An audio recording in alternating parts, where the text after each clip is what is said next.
시청자 여러분 안녕하십니까? 최근 OECD 통계에 따르면 OECD 회원국 중에 일하는 노인이 가장 많은 나라가 한국이라고 합니다. 우리나라 노인 3명 중 1명은 은퇴 후에도 계속 일을 하고 있습니다.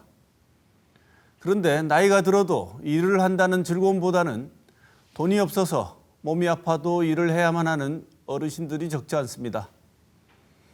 개인 차원의 노후 대비와 국가 차원의 노인복지 안전망을 모두 보완해야 하는 상황인데요. 오늘 시사톡톡에서는 노인 빈곤의 실태와 원인을 살펴보고 앞으로 어떤 대책이 필요한지 논의해봅니다. 또 청소년 백신 접종과 방역 패스 논란 등 지난 한 주간 주목할 만한 뉴스도 살펴봅니다.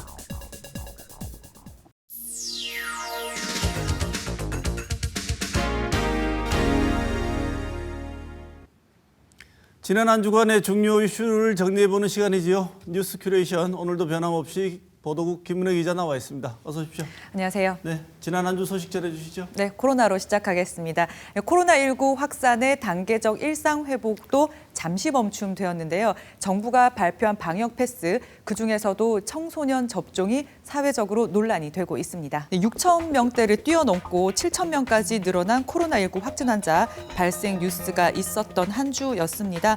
확산세가 강해지면서 방역 조치를 강화했는데 이 가운데 청소년 방역 패스가 뜨거운 감자입니다.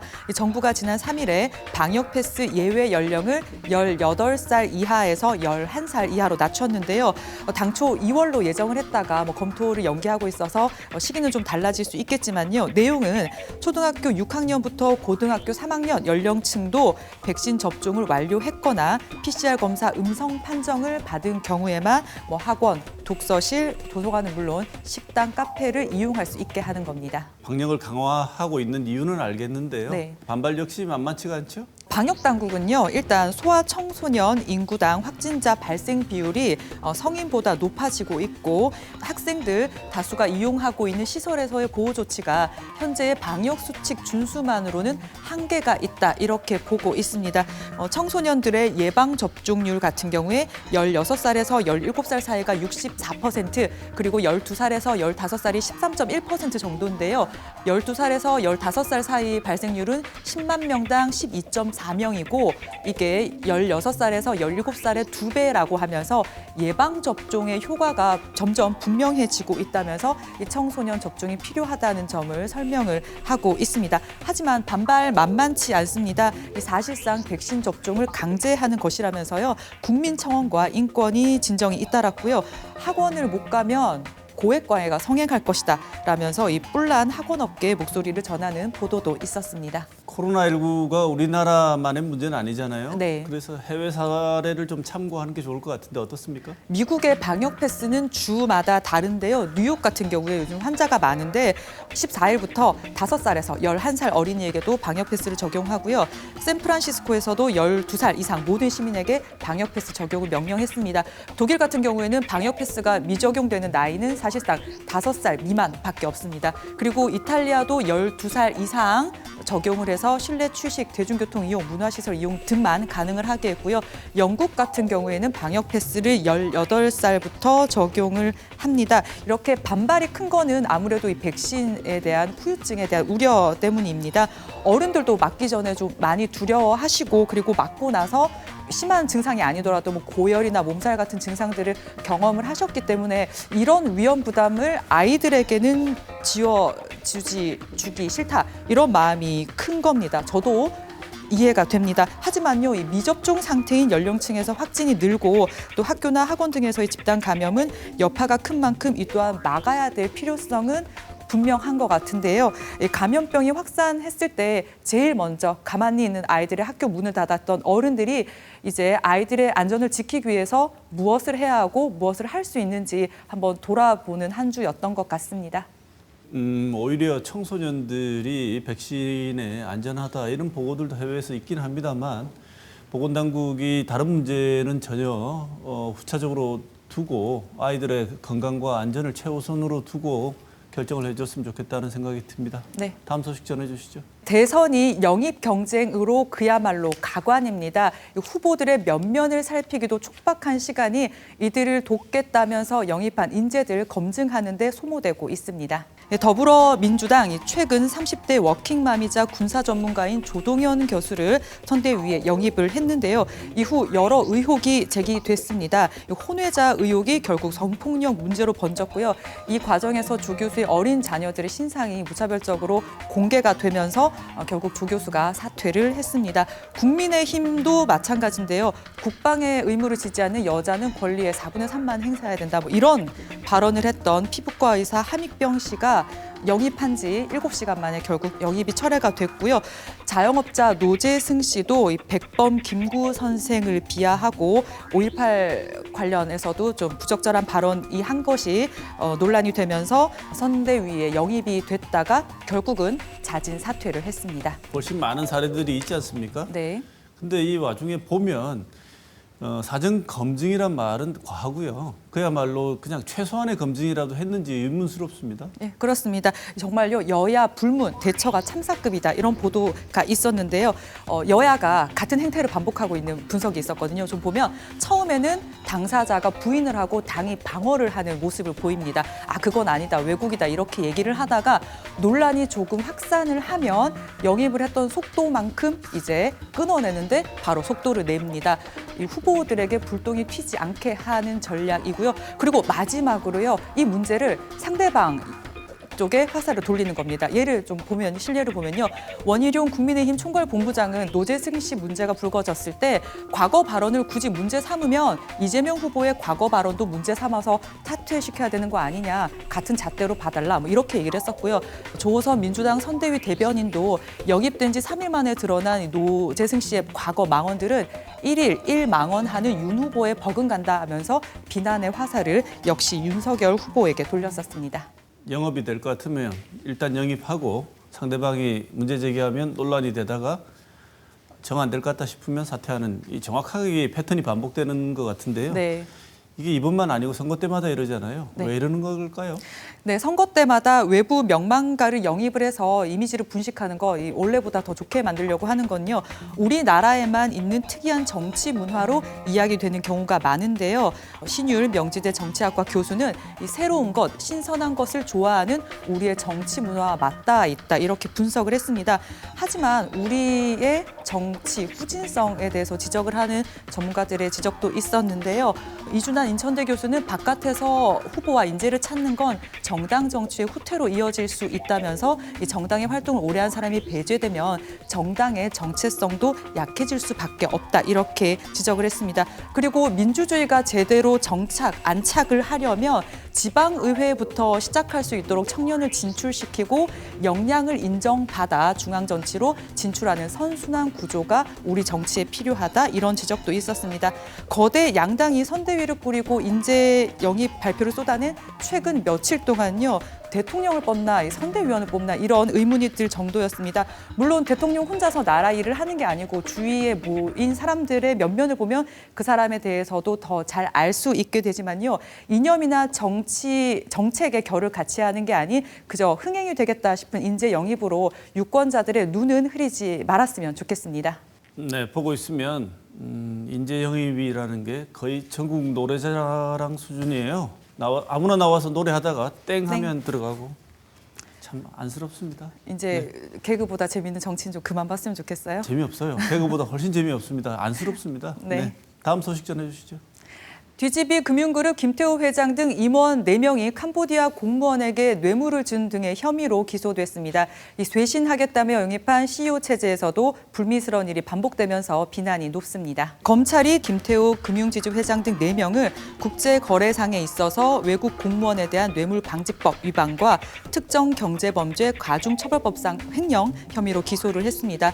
뒤집이 대구은행은요, 지난 2018년에 여신, 그러니까 대출만 가능한 캄보디아의 특수은행을 인수를 했는데요. 검찰 조사 결과 예금이나 카드 등 여러 업무도 가능한 상업은행의 지위를 받기 위해서 대구은행이 캄보디아 금융당국에 로비를 하기 위해서 현지 브로커에게 우리 돈 41억 원가량을 건넨 것으로 보고 있습니다.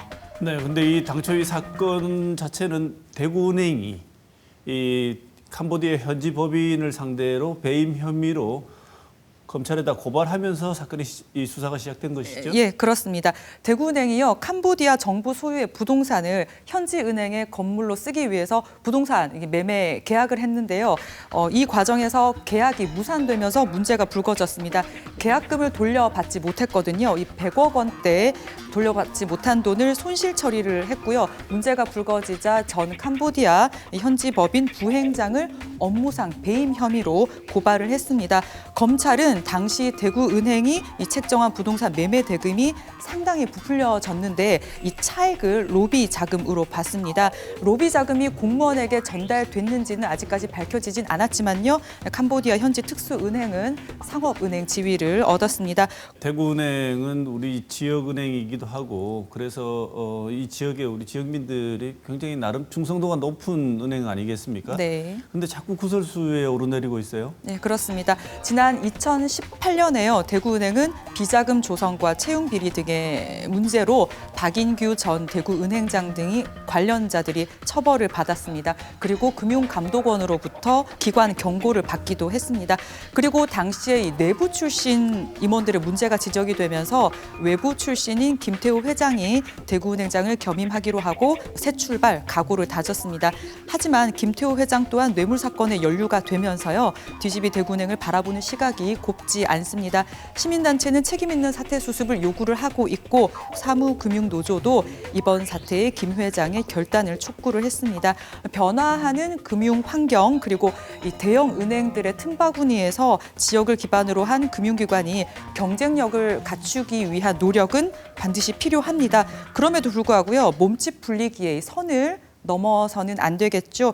재판 결과를 지켜봐야겠지만요. 금융기관의 생명은 이미지와 신뢰임을 잊지 말아야 하겠습니다. 네, 최고 경영진 한 명의 영입으로 해결될 문제가 문화가 아니었던 모양입니다. 근본적인 체질 개선이 필요해 보입니다. 그렇습니다. 네, 마지막 소식 전해주시죠. 빚을 싼 케이블카 사업 진행 여부가 이달 올해 안에 결정날 전망인데요. 찬성과 반대 온도차는 극명하게 엇갈리고 있습니다. 빚을 싼 케이블카 사업은 지난 2016년부터 구상이 시작됐습니다. 대구 달성구는 빚을 싼 자연휴양림 공영주차장에서 대견봉까지 구간에 이 케이블카를 설치해 운영한다고 구상을 했고요. 심의와 실시 설계 용역을 거쳐서 지금은 환경 영향 평가가 진행 중입니다. 달성구는 지난 6월과 11월 두 차례 재보완 요청을 환경청에서 받고요. 지난 2일에 최종 자료를 제출을 했습니다. 정말 그 여러 해 동안 우리 지역에 논란을 불렀던 이슈 아니겠습니까? 네. 근데 여전히 찬성하는 쪽과 반대하는 쪽의 주장을 보면 팽팽한 것 같아요. 먼저 이 달성군의 가장 큰 계획 목표는요, 이 자연 경관을 활용한 관광객 유치 그리고 이를 통한 지역 경제 활성화입니다. 그리고 노약자와 장애인들은 지금 접근하기가 힘든 상황이라면서 교통 약자들의 불편을 해소하기 위해서 케이블카가 필요하다 이렇게 얘기를 했지만 시민단체들의 판단은 다릅니다. 케이블카 설치 사업은 지금 비슬산에 있는 천연 기념물인 암괴류에 악영향을 미치고 그리고 멸종 위기종인 동물들의 서식지를 위협할 여지가 다분하다면서 지금이라도 개발을 멈추고 비슬산 복원과 보존 운동에 나서야 한다 이렇게 주장을 하고 있습니다. 자연훼손뿐만 아니라 이미 산 정상부까지 전기차와 투어버스가 있는데 혈세를 들여서 다시 케이블카를 추진하는 건 혈세 낭비이자 달성군의 욕심이다 이렇게 지적을 하고 있습니다. 아무리 친환경 개발이라고 하더라도요 환경에 영향이 없을 수는 없겠죠. 이 부분에 대한 좀 진지한 고민이 필요해 보입니다. 또 하나 전국 각지 산이나 바다마다 케이블카가 설치가 됐지만요. 적자로 애물단지가 된 곳도 많습니다. 너무 장밋빛으로만 예측된 건 아닌지도 경계를 해봐야 될 것 같습니다. 환경청이 환경영향평가 보완 요청 가능 횟수인 2번을 다 써서 이번에는 최종 판단을 내려야 하거든요. 동의나 부동의 그리고 조건부 동의에 따라 이렇게 환경청이 판단을 할 수 있겠지만 이미 찬반 단체에서는 환경청 판단에 불복을 하면 행정소송까지도 비화할 가능성도 있습니다. 그렇기 때문에 환경청이 어떤 판단을 내릴지 관심이 쏠리고 있습니다. 지금까지 이번 주 주목할 만한 뉴스 짚어봤습니다.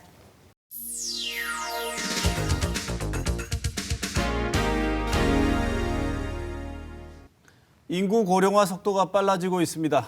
65세 이상 인구의 연평균 증가율은 4.2%로 일본의 2배나 됩니다. 하지만 연금 등 제대로 된 노후 대책이 부족해 나이가 들고 몸이 아파도 생계 유지를 위해 일하는 분들이 너무나 많습니다. 오늘 시사톡톡에서는 노인 빈곤의 실태와 문제점을 점검해보고 필요한 대책은 무엇인지 논의해보는 시간을 마련했습니다. 먼저 나와주신 두 분 패널 소개하겠습니다. 신창환 경북대 사회복지학부 교수 모셨습니다. 어서 오십시오. 네, 안녕하세요. 김창규 대구 중구 노인복지관 관장 모셨습니다. 어서 오십시오. 네, 안녕하십니까. 네. 노인 빈곤 실태 점검을 해보기 앞서서 먼저 노인 노령화, 그러니까 노인들이 얼마나 우리 사회를 구성하고 있는지에 대해서 한번 점검을 해보고 그분들의 상황을 한번 짚어보도록 하겠습니다. 우리나라 노인 비율이 지금 어느 정도고 고령화 속도가 뭐 가파르다는 얘기는 여러 번 들었습니다만 어느 정도나 되는 상황인지 먼저 신창원 교수님께 한번 들어볼까요? 예, 지금 통계청에서 2020년에 이제 발표한 자료에 의하면 2019년 기준으로 65세 이상 노인 인구가 전체 인구의 15.7%입니다. 그리고 2025년에는 20.3%로 이제 추계가 되고 있습니다. 이렇게 뭐 노인 인구가 많다는 것도 문제이지만 문제는 노인 인구의 증가 속도가 상당히 이제 빠르다는 것입니다. 전체 인구 대비 노인 인구의 7%가 넘어가면 고령화 사회, 14%가 넘으면 고령 사회, 20%가 초과되면 초고령 사회 이렇게 구분을 합니다. 그래서 이런 이제 고령화, 고령, 초고령 사회 구분을 가지고 고령화 속도를 비교하는데 한국은 2000년에 이미 고령화 사회로 진입했고 2017년에 고령 사회가 됐습니다. 네. 이렇게 서구의 경우 같은 경우는 보통 고령화 사회에서 고령 사회 또 초고령 사회로 이동하는데 뭐 길게는 100년 가까이 시간이 걸렸는데 한국은 전 세계에서 유례가 없는 정말 빠른 속도로 고령화를 보이고 있다는 점이 좀 심각한 것이고요. 네.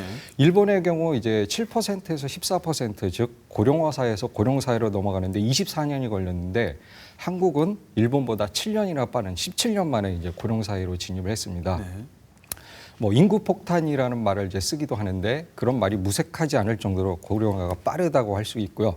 참고로 대구나 경북 같은 경우도 이제 살펴보면 대구는 16%로 이미 고령 사회에 진입하였고 경북 같은 경우는 이제 두 번째로 우리나라에서도 노인 인구 비율이 높은데 이미 경북은 초고령 사회에 진입한 상황입니다. 네. 지금 각종 통계나 지표만 봐도 우리 사회가 얼마나 노령화 속도가 빠르고 노인 인구에 대한 여러 가지 대책이나 준비가 필요한지를 절감할 수 있는 것 같은데요. 현장에서 활동을 하시는 분들 같은 경우에는 그 체감 정도가 훨씬 더 강할 것 같습니다. 예. 김창규 관장님께 우리 여쭤볼게 인구 고령화에 대해서 현장에서 체감하는 여러 가지 사안들이 있으실 텐데요. 예, 방금 신 교수님께서 우리나라 고령화 현상에 대해서 말씀을 하셨습니다만은 우리나라 이제 고령화가 이제 세계에서 가장 빠르게 늙어가는 나라, 또 브레이크 없는 질주를 하고 있다. 또 어떤 학자는 그 저출산 고령화라는 시한 폭탄을 안고 가고 있는 상황이라면서 자신의 이야기하는 것들이 양치기 소년의 거짓말이 되었으면 한다라는 그러한 고백도 있었고요.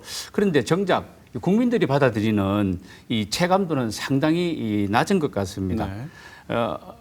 현재 일본이 어떤 고령화가 30%인데 노후 난민이라든지 1인 가구, 고독사, 노노간병, 간병살이라든지 노인 빈곤, 노후 파산, 구매 난민 등 노인이 가족과 사회로부터 이제 소외됨으로써 야기되는 노인 문제가 다양하게 발생이 되고 있는데 우리나라는 물론 또 지역사회 또 우리 복지관에서도 이러한 현상들이 빠르게 나타나고 있는 것 같습니다. 네. 그런데 이제 노인 가구가 증가하고 노인이 우리 인구에 차지하는 비율이 증가하는 것도 굉장히 심각하고 중요한 지표를 고려해야 되는 문제이지만 오늘 우리가 토론해 볼 내용인 이 노인들이 일을 하셔야 된다는 게 일을 하지 않으면 생계 유지가 힘들다는 게 문제가 아니겠습니까? 지금 신 교수님, 우리나라에서 노인 인구가 일하는 비중이 다른 나라에 비해서 굉장히 높죠?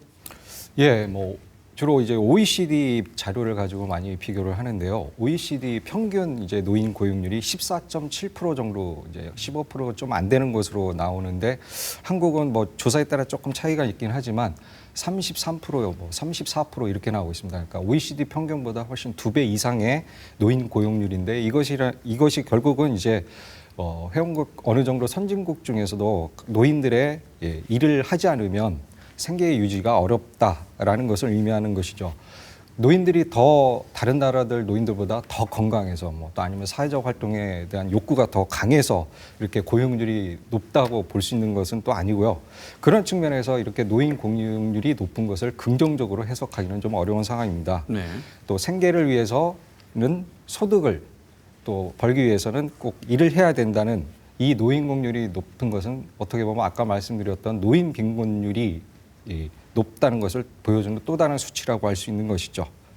지금 우리가 단순히 높은 노인들의 일을 하고 있는 고용률이 나타내는 의미는 우리 노인분들께서 건강하시고 여전히 자기 실현을 할 수 있고 사회에서 기여할 부분이 있어서 일을 하는 것이면 긍정적인 차원이겠으나 기실은 그게 아니고 생계를 유지하기 위해서 어쩔 수 없이 일을 할 수밖에 없는 분들이시라는 거지 않습니까? 네. 그래서 현장에서 보실 때도 이 관장님 보실 때도 이런 높은 노인들이 일하는 비율, 실제로 일하고 있는 이 비율이 현장에서 찾아오시거나 문의하시거나 하는 분들이 실제로 많이 있으신가? 여기 통계는 뭐 우리가 1위라고 나와 있는데 실제로 이렇습니까? 우리나라 중장년들의 퇴직이 되게 빠른 것 같습니다. 네. 대기업, 중소기업 이렇게 했을 때에 60대 미만으로 다 이래 나타나고 있는데 실제 퇴직한 신중년들이 이 노인으로 진입하는 단계에서 일자리가 없다라는 측면에서 일자리의 중요성은 있습니다만은 그래도 부정적인 측면도 있겠지만은 또 긍정적인 측면도 저는 있다라고 봅니다. 평균 수명이 길어졌기 때문에 길어진 노년을 갖다가 여가라든지 단순한 소일거리로만 보낼 수가 없다라고 네. 봅니다. 릴리라는 학자가 이제 연령 통합 주기론에서 일과 여가와 학습이 통합적으로 되어야지만이 성공적 노화를 갖다가 보낼 수 있다라는 측면에서 나이가 들어서도 일자리는 필요하다라고 보고 노인의 어떤 경제적인 부분만을 갖다가 해결하기 위한 일자리가 아니라 건강한 노년을 갖다가 보내기 위한 일자리로서도 저는 유의미하게 바라볼 필요가 있다라는 측면이고 일본 같은 경우에는 평생 현역 시대를 갖다가 선언했기 때문에 노년의 어떤 일에 대한 사회적인 긍정적 이미지를 갖다가 네. 또 모으는 것도 중요하다라고 보겠습니다. 네. 말씀 주신 내용 중에 신중년이고 아직도 충분히 일할 만큼 힘이 있고 나이가 들지 않고 늙지 않았다. 그래서 일을 할 수 있다. 그래서 일을 할 수 있는 자리가 생기고 일을 할 수 있다면 굉장히 긍정적인 면에서 이 노인의 노동을 바라볼 수 있는데 네. 그렇지 않고 생계를 유지하기 위해서 쉬고 싶으나 어쩔 수 없이 일을 하게 된다면 또 얘기가 달라지지 않습니까? 네. 그래서 이런 노인의 고용이라는 문제를 생계를 위해서 어쩔 수 없이 빈곤 노인이 생계를 위해서 노동을 하는 걸 살펴보기 위해서는 빈곤율이 굉장히 중요한 지점일 것 같은데요. 예, 좀 한 연구 분석에 의하면 2018년 기준 자료인데요. OECD 국가 중에서 역시 불명예스럽게도 고용률, 빈곤율 다 1위입니다. 네. 그래서 한국의 노인 빈곤율은 지금 43.4%로 나타나는데 OECD 평균이 14.8%, 약 한 15%니까 역시 이것도 3배 가까운 수치로 또 나타나고 있고요. 참고로 미국 같은 경우는 23.1%, 또 복지제도가 발달한 독일이나 프랑스 같은 경우는 3%에서 4%대를 보이고 있습니다. 아까 관장님께서 말씀하신 신중년 담론 이런 제3의 인생, 인생 이모작 이렇게 얘기를 하면서 건강한 노년 또 액티브 에이징 이런 용어를 써서 은퇴 이후에도 삶을 누려면서 일도 하고 또 사회에 기여도 하고 이런 담론들이 있는데 그런 것들은 어떻게 보면 서구적인 연금이 풍부하고 크게 생계에 걱정 없이 네. 사회에 참여할 수 있는 그런 조건이 어느 정도 형성됐을 때 가능한 얘기가 아닐까. 그런 면에서 본다면 지금 43%라는 얘기는 한 노인의 절반 가까이가 네. 빈곤 상황에 있다는 것이니까 상당히 심각한 것이고요. 또 우리가 또 짚고 넘어가야 할 또 한 가지 문제는 노인 자살률이 OECD 국가 중에서 가장 높다는 것입니다. 네. 그 노인 자살률은 정말 불명예스럽게도 최근 한 10년 이상 우리가 1위를 차지하고 있는데 2위 국가보다 한 2배 이상 노인 자살률이 높습니다. 네. 그리고 그러한 자살 이후로는 가장 높은 원인으로 꼽히는 것이 결국 이제 경제적 문제 네. 그리고 건강 문제이기 때문에 이 빈곤 문제는 상당히 좀 우리가 심각한 사회 문제로 생각해야 될 거라고 봅니다. 신 교수님, 노인 빈곤율을 측정할 때 노인 네. 빈곤율은 현재 가지고 있는 자산의 규모로 파악하는 것입니까? 아니면 매달 수입이 어느 정도 되느냐로 이 빈곤의 지수를 파악합니까? 현재 이제 노인 빈곤율을 측정하는 것은 이제 그 상대적 빈곤율 개념입니다. 그래서 중위 소득 대비 50% 미만 소득을 가지고 따는데 그거를 이제 약간씩 차이가 있지만 소득 및 자산을 종합적으로 고려해서 네. 측정하는 것이죠. 중위보다 50% 예. 미만이 되면 빈곤하다. 근데 그 비율이 무려 43%면 예. 우리나라 노인들은 대부분 정말 일부를 제외하고는 대부분 빈곤하다고 볼 수도 있는 상황에 진입했다는 거군요. 그렇죠. 한국 사회에서 그러니까 빈곤 집단이 존재하는데 그 빈곤 집단의 대다수는 또 노인들이 노인이 구성하고 차지하고 있다. 있다. 그래서 빈곤의 노인화 이런 표현을 쓰기도 합니다. 관장님, 근데 이 옆에서 보시면 관장님도 이제 여러 얘기를 들으셨을 텐데 나이가 젊을 때 열심히 사셨지 않습니까? 다들 열심히 사시고 그렇죠. 네네. 했는데 이 어떻게 보면 이게 구조적인 문제 때문에 노인이 빈곤하게 된 것 아니겠습니까? 예. 열심히 사시고 이 세월이 지나면 다른 젊은 세대보다 오랜 세월 동안 그래도 조금씩 낭비 안 하고 모아오신 분들은 부자가 돼야 되는데 네네. 왜 노인분들이 이렇게 구조적으로 빈곤이라는 틀에 이렇게 갇히게 됐을까요? 저는 2000년도 초부터 그 노인일자리 현장에서 이제 근무를 해왔습니다. 그리고 또 노인일자리 정책을 만드는 부분에 있어서도 계속적으로 지켜봐 왔는데 이 노인일자리가 시작된 배경이 1997년도 말 어떤 IMF 네. 상황 시에 이제 중고령층들의 이제 갑작스런 이제 퇴출이 일어나고 또 2000년도에 이제 고령 인구가 또 많아지고 또 연이은 어떤 뭐 미국발이라든지 유럽발 경제 위기로 통해 가지고 경제적 상황이 이제 어려워졌는데 저는 제가 봤을 때는 IMF 시절에 퇴출당한 분들이 50대, 40대였습니다. 그래서 그분들이 또 부모들이 60대였다면은 연이어서 지금까지 한 20여 년의 시간 동안에 지속적으로 그 노인 빈곤이 가속화되었지 않았나. 실제로 일자리를 구하기 위해서 여러 가지 상담을 하러 관장님께 오실 것 같은데 네네. 이런 얘기들을 듣다 보면 굉장히 가슴 아픈 사연들 많이 보셨을 것 같아요. 대표적인 지금까지 남아있는 기억에 남는 일들이 있으시면 하나만 소개를 해주시죠. 아내나 남편, 가족 중에 질환으로 누워 있는 가족들이 네. 있는데 그게 해당되어지는 그 어르신들의 일자리 참여가 가장 많이 가슴이 이래 아팠습니다. 그리고 또 코로나 상황에서 뭐 집안에 갇혀 있어서 답답하고 또 병이 나고 실제 저희 복지관에서도 휴관을 하고 난 뒤에 질병이 더 오지거나 또한 돌아가신 경우들이 이래 많았습니다. 네. 그러한 답답함을 해소하기 위해서 또 일자리에 참여하시는 어르신들도 많고 실제 그 노일자리 참여하는 어르신들의 참 개인 사정을 들어보면은 젊은 시절에 잘 나가고 또 좋은 위치에 있지 않은 사람들이 없는데 어쨌든 사회 구조로 인해서 현재의 노인 일자리에 참여할 수밖에 없는 분들이 많습니다. 대구는 한 3천여 명의 어르신들이 참여하는데 한 10%의 일자리밖에 되지 않아서 네. 아직도 많이 부족한 상황이라고 보겠습니다. 네, 지금 어려움의 정도가 우리 생각을 조금 넘어서는 정도의 어려움을 호소하는 분들이 많으시다는 얘기를 들었습니다. 실제로 끼리 걱정하시는 분들이 많을 정도로 노인이 지금 어려운 분들이 최근에 복지관에 문의를 하시고 하는 분들이 많으십니까?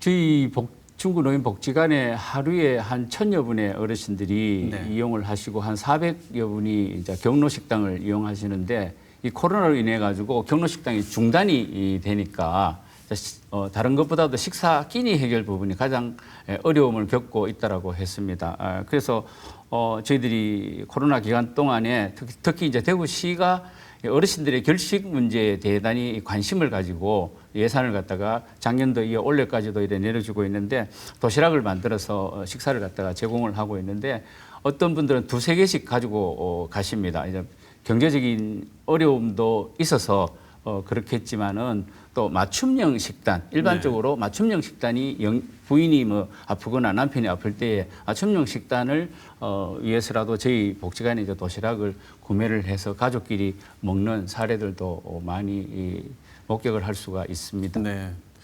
가장 기본적인 그 생계마저도 걱정해야 될 정도의 빈곤함이라는 것은 굉장히 심각한 상황이라고 볼 수 있는데요. 이 빈곤 원인, 이렇게 된 원인, 좀 더 구조적인 원인 대책 한번 짚어보도록 하겠습니다. 잠깐 말씀을 나눴습니다만 여러 가지 이유가 있겠습니다. 흔히 뭐 우리가 빈곤의 이유는 돈이 없기 때문이죠. 그럼 돈이 없어진 이유는 뭔가? 본인이 탕진을 해서 없어졌다 그러면 억울한 게 아니죠. 근데 많은 노인분들이 분노하고 심리적으로 힘들어하시는 이유가 뭐냐면 항상 말씀하시는 게 뭐냐면 평생 나는 일을 열심히 했다. 평생 열심히 가족을 위해서 열심히 일을 해왔는데 그런데도 왜 나는 지금 빈곤한 상황일까? 여기에 대해서 굉장히 많은 심리적인 것 물론이고 경제적으로도 힘들어하시는 것 같은데 신 교수님, 예. 왜 힘드실까요? 뭐 여러 가지 원인들이 이제 복합적으로 작용하는 것이겠죠. 1차적으로는 이제 유럽과 같은 그런 어떤 공적 연금 제도를 통해서 네. 노후소득 보장이 실질적으로 되지 못하는 측면이 가장 클 겁니다. 네. 현재 노인 세대들 같은 경우 이제 국민연금 사각지대가 상당히 많습니다. 네. 즉 미가입자도 많고 또 가입했다 하더라도 연금 수급액이 40만 원 미만이 저수급자들이 상당히 많기 때문에 공적 연금 제도로 커버되지 않는 그런 노인 비율이 상당히 높죠. 이렇게 공적 연금 제도를 통해서 이게 소득 보장이 제도적으로 되지 않는다면 결국은 이제 개인적으로 사적인 준비를 통해서 준비를 해야 되는데 저는 이것이 아까 뭐 외환 얘기도 잠깐 97년 얘기도 나왔었지만 우리 사회의 독특한 이 세대 경험이라는 것이 좀 문화적으로도 또 작용하는 거 아닌가 그렇게 생각을 합니다. 현재 노인 세대 같은 경우는 이제 자식 부양 또 부모 봉양이라는 전통적 가족 가치관이 지배적인 시기에 가장 이제 생산활동 즉 소득이 높은 시기 30대, 40대, 50대를 보낸 시기에 이제 일을 했던 세대들이죠.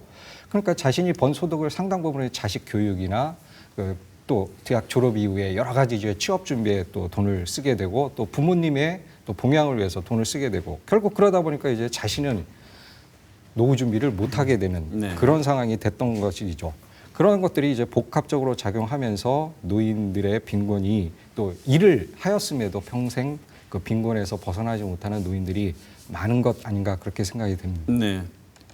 많은 분들이 말씀하시지만 지금 노인 세대들 혹은 노인에 이제 갓 진입하기 시작한 흔히 말하는 베이비 부모 세대들이 억울해하는 것 중에 하나가 우리는 끼인 세대다.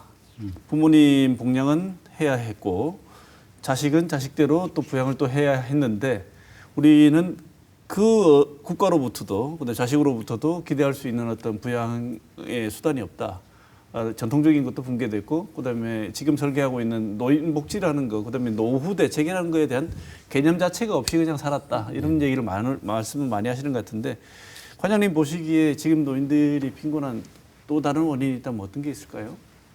역시 잠시 말씀을 드렸습니다만 현재 우리나라 노인의 어떤 빈곤은 저는 그 IMF에서 시작이 되지 않았나 생각을 합니다. 그리고 실제 IMF 이후에 노인 빈곤 문제를 해결하기 위해서 정부가 2001년도부터 시니어 클럽이라는 노인 일자리 전담 기관을 만들고 2004년도부터 정부 차원에서의 노인 일자리를 갖다가 이제 전면 시행한 계기가 이제 IMF 경제적 위기와 고령 인구 유엔 어떤 우리가 고령화 사회에 진입하면서부터인데 그 외에 교수님도 지적하셨습니다만은 우리나라 어떤 그 노후소득 보장 체계가 네. 그렇게 불안하다라는 것이죠. 공적연금 플러스 퇴직연금 플러스 또 개인연금 이러한 삼층 구조로 탄탄하게 짜여져 있어야 되는데 공적연금 구조가 없는 상태고 또 개인연금도 들 수 있는 또 그러한 상황도 아니었기 때문에 노인 빈곤이 있고요. 또한 조기 정년 제도라든지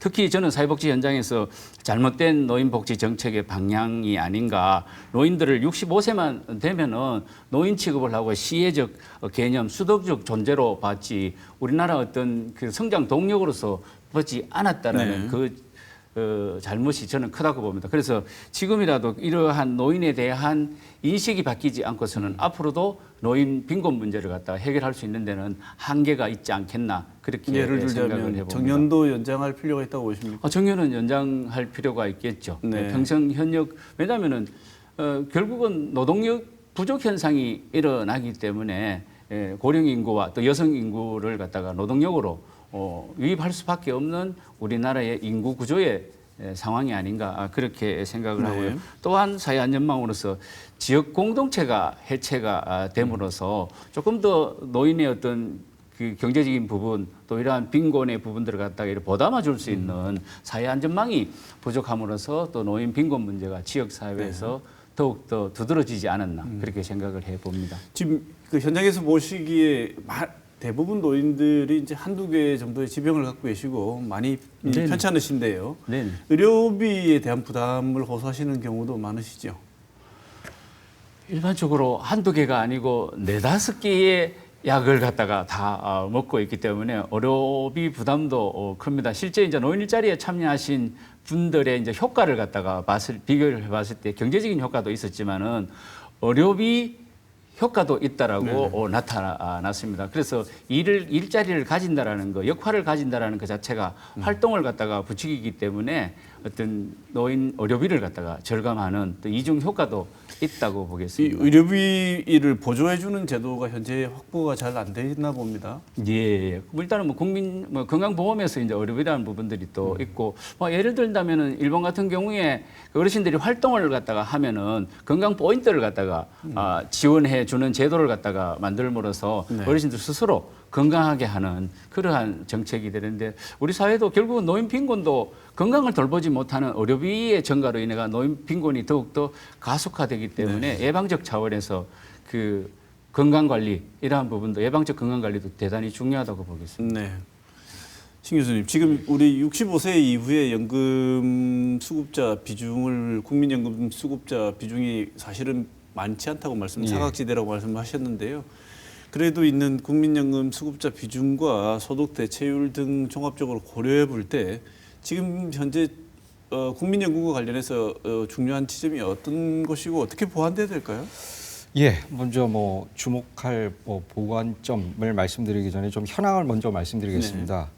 2018년 기준 노인 중에서 이제 국민연금 수급자 비중이 35%에 불과합니다. 네. 그렇게 되면 이제 공무원연금이나 군연금, 사학연금 같은 특수직역 연금 합쳐도 50% 이상의 노인들이 연금 혜택을 못 받는다는 얘기인 네. 것이죠. 또 국민연금 수급자 평균 급여 수준이 월 54만 원입니다. 네. 그리고 월 80만 원 이상 수급하는 비율을 보니까 10%가 안 되고요. 가장 많은 이제 비율을 차지하는 것이 월 40만 원 이하의 연금, 국민연금을 받는 것인데 거의 66%의 수급자들이 40만 원 미만을 받고 있습니다. 결국 이것이 이제 많은 노인들이 아까도 말씀드렸지만 연금 수급 대상자가 아니고 또 연금을 받는다 하더라도 생계 유지는 좀 상당히 부족한 노후소득 보장에는 부족한 수준이라는 것이죠. 국민연금이 사실 이렇게 이제 된 이유는 여러 가지들이 분석 원인으로 제시되고 있지만 우리가 이제 늦게 국민연금을 시작하다 보니까 이제 그런 부분들을 이제 제도적으로 급하게 서두르는 과정에서 좀 착오들이 있었습니다. 1988년에 이제 처음 이제 국민연금이 시행됐고 그때 가입률을 높이기 위해서 제도 설계를 저부담, 고급여, 즉 돈은 적게 내고 많이 받아가는 구조로 설계를 했거든요. 네. 근데 그때 제도를 설계할 때 시점에는 평균 수명이 70세가 안 되던 시점이니까 지금과 같이 80세가 넘는 평균 기대 수명을 가는 거의 20년 차이가 이제 나는 것이죠. 그렇게 되니까 이제 덜 내고 더 내고 더 많이 가져가는 그런 구조상에서 고령화 속도 빨라지게 되니까 결국 재정 안정성이 문제가 되는 것이고요. 네. 이 재정 안정성 문제가 끊임없이 이제 제기되면서 재정기금 심심하면 언론상에서 나오지만 재정기금 고갈, 기금 파탄 이런 이제 좀 자극적인 용어들이 계속해서 언급이 되고 있죠. 정부에서도 그래서 이제 국민연금 제도를 이제 좀 재정적 안정성을 확보하기 위해서 소득 대체율을 좀 조정하기도 하고 또 지급 연령도 초창기에는 60세였지만 지금은 65세로 또 조정하기도 하고 네. 여러 가지 개혁을 지속적으로 하기는 했습니다. 하지만 이제 항상 그 개선안이 나오게 되면 사회적 논쟁이 발생하는데 거기서 이제 합의를 참 도출하기는 어려운 것 같고 또 번번이 또 합의를 도출하지 못하고 논의가 항상 이제 지지부진하게 네. 제자리에 맴돌고 있습니다. 재정 건전성도 확보하면서 노인 소득을 두텁게 가져갈 수 있다면 참 이상적인데 현실적으로 이러한 해법을 내놓는다는 것은 좀 어려운 문제고요. 네. 그래서 이제 그럼에도 불구하고 이제 많은 이제 국민연금 또 연구하시는 분들이나 사회복지학자들이 제기하는 부분은 이제 국민연금의 구조가 균등급여 부분, 즉 기초적인 생활이 될 수 있도록 균등하게 주는 부분, 그 균등급여 부분은 뭐 가입 기간이나 기여 금액, 즉 보험료 납부 금액 수준과 상관없이 일정 부분은 누구나 동일하게 주는 균등급여 부분이 있고 또 본인이 낸 보험료, 그러니까 소득 수준에 따라 보험료가 결정되는데 그 소득 비례 부분이 있습니다. 네. 그런데 이제 노인 빈곤층 아까도 말씀드렸지만 노인 빈곤과 관련해서 저수급자들이 많다고 했는데 결국 그분들이 이제 젊은 시절 불안정한 일자리에 있으면서 소득 수준이 나니까 보험료를 적게 내고 또 수시로 노동시장에서 진입 퇴출하다 보니까 또 가입 기간이 짧아지고 그러니까 그런 것들이 복합적으로 작용하면서 이제 연금 수급액이 적은 것이죠. 그런 측면에서 본다면 이제 지금 이제 균등급여 부분을 좀 두텁게 가야 되는 것이고 지금 2007년에 이제 기초노령연금 제도가 시작됐고 2014년도에 이제 기초연금으로 바뀌면서 조금 이제 수급액이 올라가긴 했지만 그 바로 이제 균등급여비 워낙 부실하다 보니까 그 부분을 제도적으로 보완하기 위해서 이제 기초연금 제도 도입했고 아까 관장님도 말씀하셨지만 이제 노인 일자리 사업도 같이 시작하게 된 그런 제도적 맥락이 있는 것이거든요. 그래서 기초연금을 이제 좀 더 두텁게 가져가는데 그렇다면 이제 국민연금과는 이것을 어떻게 연계시킬 것인가 이런 부분들에 대해서 좀 진지하게 우리가 제도적으로 정비를 해야 될 것 같습니다. 네.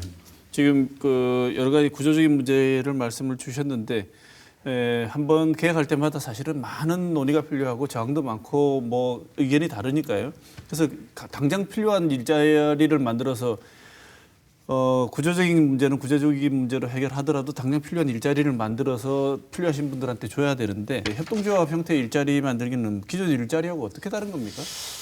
우문현답이라는 이 단어가 있는데 우리의 문제는 현장에 답이 있다라고 해서 현장에서의 어떤 사례들을 많이 봤습니다. 그래서 기존 일자리는 혼자 일한다라는 것이고 협동조합은 함께 일한다라는 이제 차이가 있습니다. 그래서 이제 그 노인 단계에서는 이제 협동함으로써 노인 개인이 가지고 있는 단점을 보완해주고 지지해줄 수 있다라고 봅니다. 그런 점에서 공동체 성격의 함께 일하는 협동 형태의 일자리 구조가 필요하지 않나 그렇게 보는데요. 일본은 일찍이 그 시민들의 어떤 사회 참여를 통해서 협동조합형의 사회 참여를 갖다가 많이 이렇게 권장하고 있습니다. 네. 그래서 이제 노인이 되어도 고령자 협동조합이라든지 커뮤니티 비즈니스 사업을 통해서 지역 문제 해결과 또 생산적 노후를 갖다가 보내고 있습니다. 그래서 저는 뭐 시니어 클럽과 노인복지 현장에서 사회적 기업과 마을기업 협동조합을 갖다가 만들어서 하고 있고요. 현재 또 중구 노인복지관에서는 시니어 스마트 협동조합이라고 해서 이 정보화 시대에 노인들이 건강한 노인들이 또 그 취약계층에게 정보화 취약계층에게 이 정보화를 갖다 가르쳐주는 그러한 협동조합을 대구 경북에서 최초로 만들었고 또한 태평 살롱이라는 또 시니어 협동조합도 만들어서 하고 있습니다. 지금 말씀 주신 걸 보니까 이 협동조합 형태가 정착이 잘 되면 일자리 문제와 노인들의 고립감, 공동체를 회복하는 문제 여러 가지 이 문제를 타개하는데 하나의 길이 될 수도 있다고는 생각이 저는 뭐 하나의 해법이라고 네, 충분히 듭니다. 말씀드릴 수 있습니다. 지금 이제 대선 시즌이니까 여러 가지 안건들을 한꺼번에 막 일단은 정치권에서 던지고 있습니다. 두 분의 평가 한번 들어보고 싶고요. 어떤 점을 생각을 더 해야 된다고 조언을 해주시고 싶으신지 정책적인 면에서나 아니면 현장 면에서나 말씀을 좀 주십시오. 제일 먼저 노인 기본소득 노령수당 지급하겠다고 합니다. 일단 이 두 개는 공약이고요. 한쪽은 노인 기본소득이고 한쪽은 노령수당입니다. 그다음에 노인복지청, 노인청도 신설하겠다고 합니다. 이런 각종 다양한 공약들에 대해서 어떻게 평가하시는지 먼저 신 교수님 어떻게 예, 생각하십니까? 공약으로 월 100만 원 수준의 이제 노인 기본 소득을 주겠다. 근데 사실 기본 소득은 앞에 대상이 들어가는 건 아니거든요.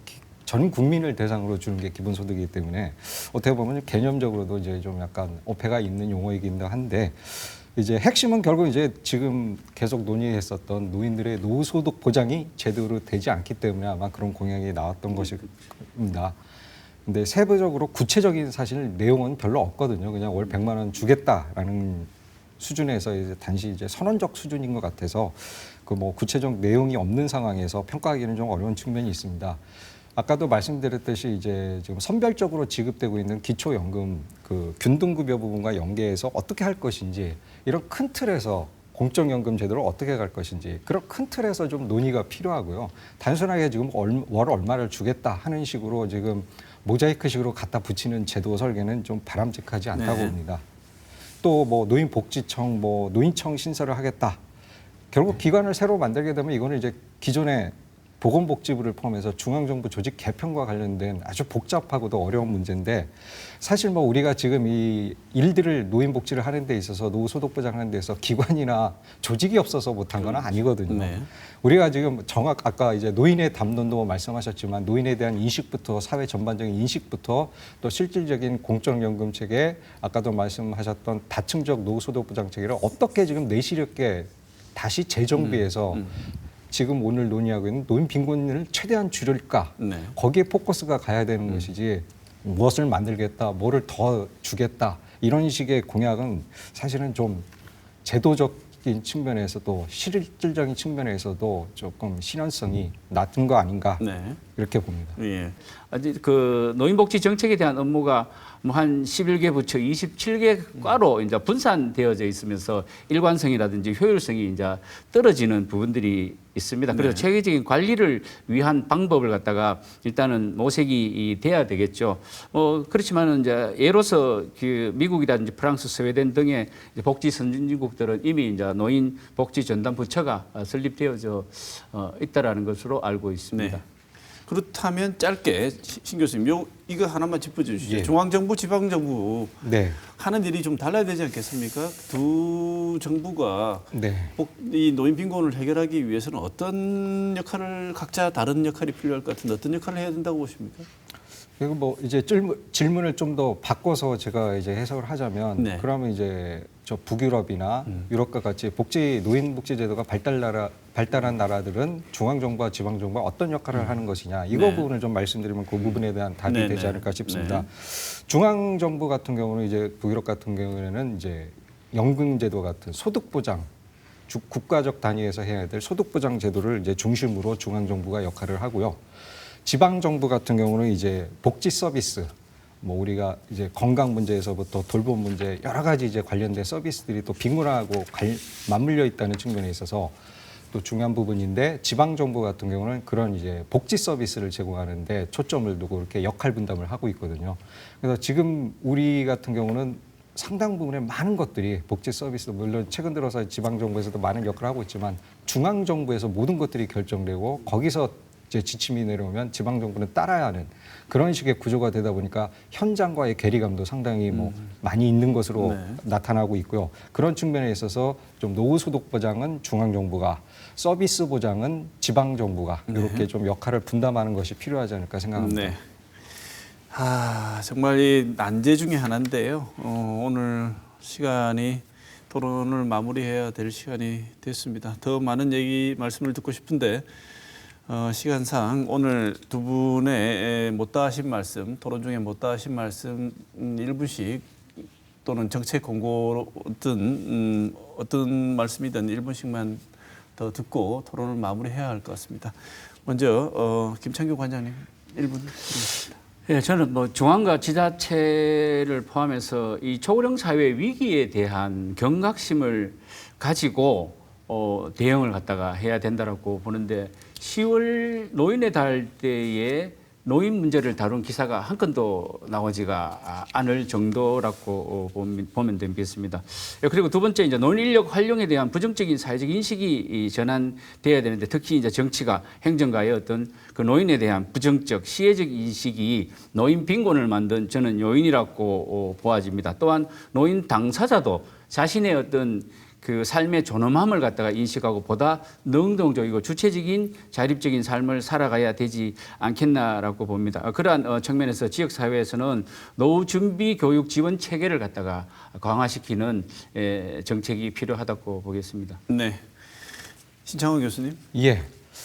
현재 지금 뭐 대한민국의 상봉50 클럽에 가입했다. 즉 1인당 국민소득이 3만 달러가 넘고 5천만 명 이상의 인구 규모, 즉 규모도 있으면서 소득 수준이 꽤 높은 세계에서 7개 국가밖에 없는 나라 중에 하나인데 그러한 사회를 만들기 위해서 젊은 시절 이제 피와 땀을 흘리신 분들이 바로 지금의 현재 노인 세대들인데 역설적으로도 그 사회적 부의 분배에 있어서 배제되어 있다는 것이 참 안타까운 현상이고 결국 이제 공적연금 제도 계속해서 말씀드렸지만 세대 간의 어떤 타협이고 세대 간의 연대인데 이러한 세대 간 상생을 위한 우리가 좀 지혜를 빨리 모아서 아까도 말씀하셨듯이 정치권에 좀 각성이 먼저 필요할 것 같고 또 국민들의 인식 변화가 뒤따라야 되겠다 그렇게 생각합니다. 네. 네, 오늘은 아파도 일해야 하는 노인 빈곤의 그늘에 대해서 신창환 경북대 사회복지학과 교수, 김창규 대구 충구 노인복지관 관장 두 분 모시고 좋은 말씀 나눴습니다. 오늘 두 분 토론 감사드립니다. 고맙습니다. 예, 감사합니다.